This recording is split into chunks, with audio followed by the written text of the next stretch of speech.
Okay, let's talk about this program. You'll enjoy 9 days in Japan, leaving on January 7th, arriving on the 8th, and returning on the 17th. However, you should expect to complete coursework both before and after the trip, from January 4th through the 22nd. It is a 3-credit course for students who have a cumulative GPA of 2.0 or above, who are sophomore level or higher, and who have completed all 3 of the prerequisite courses, which are Drawing 2, Design Drawing, and Introduction to 2D Digital Imaging. Note that you had to have received a C or higher in the prereqs to be considered for this program. So with that, I'll turn it over to you, Professor Delane, to share more about the program. Thank you, Shella.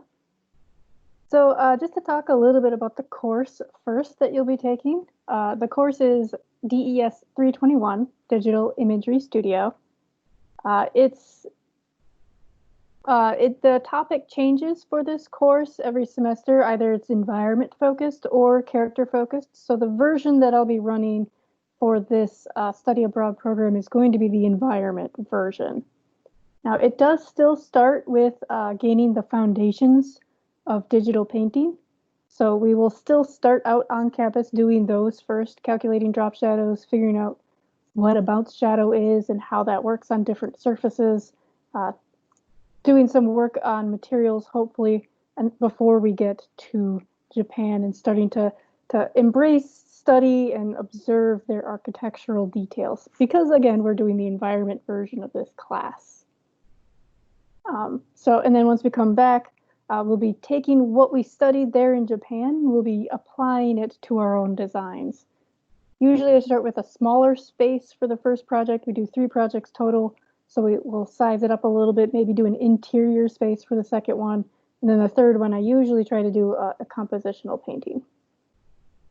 So with regards to the trip itself, no Japanese is required. So there's that. We are going to start out in Tokyo. So you'll get a chance to see all that highly urbanized space, a lot of very interesting, bigger spaces, smaller spaces.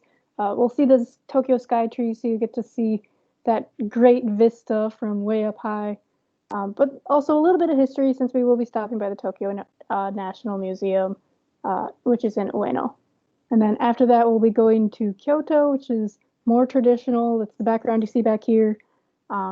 It's all of the old historical sites, the temples, the shrines, and a little bit of modern as well. We'll be hitting up the Borderless Digital Art Museum, and also the International Manga Museum, which most things are not in English there, but you can still explore. They have tons and tons of volumes of manga in there. You're free to read all of them for free while you're there. You just can't take them out. But you can definitely take that as an opportunity to explore and see all the different art styles that those artists have.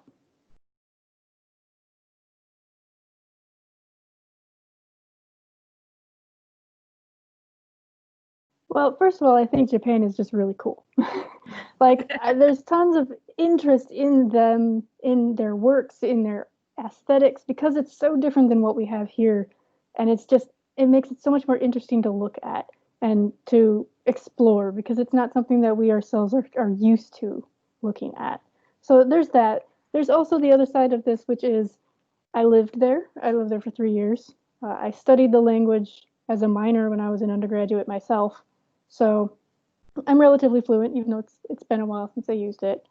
But I feel confident in being able to take others there and be able to navigate that space without getting overwhelmed.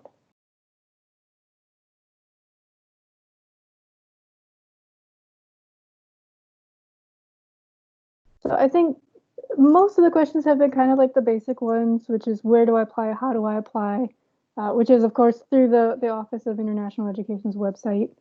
Find it under the faculty-led programs. And the other question is usually to do with financial aid and things of that nature, and questions of, can I apply my financial aid towards this, which it is a wind term class, which means yes, you can apply financial aid towards it.